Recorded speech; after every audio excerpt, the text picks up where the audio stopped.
So ఈరోజైతే బేసిక్గా day 3 అఫీషియల్గా. సో నిన్నైతే 50 అప్లికేషన్స్ పెట్టా, అంటే 50 కాదు 55 వరకు పెట్టా. అండ్ రిజెక్షన్స్ అయితే ఒక 6 or 7 వచ్చినాయి. రిజెక్షన్స్ ఆర్ గుడ్, ఎందుకంటే కొంచెం మనకు తెలుస్తుంది మన ప్రొఫైల్ చూసి రిజెక్ట్ చేస్తున్నారని చెప్పి. అండ్ లింక్డ్ఇన్లో కూడా కొన్ని వ్యూస్ వచ్చినాయి. దానికి అర్థం ఏంటంటే రిక్రూటర్స్ మన లింక్డ్ఇన్ చూసి వాళ్ళ డెసిషన్ తీసుకుంటున్నారు. So that's also good. And one more thing, no interview calls, ఏమో 0 ఇంటర్వ్యూ కాల్స్.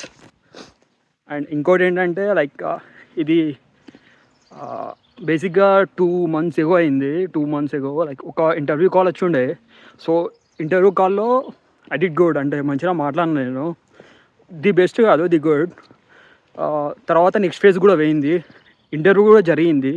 బట్ వాళ్ళు క్వశ్చన్స్ అడిగారు, కానీ క్వశ్చన్స్ ఆన్సర్స్ అనేది వేగ్గా ఇచ్చా, చాలా వేగ్ అంటే వేగ్గా ఇచ్చా.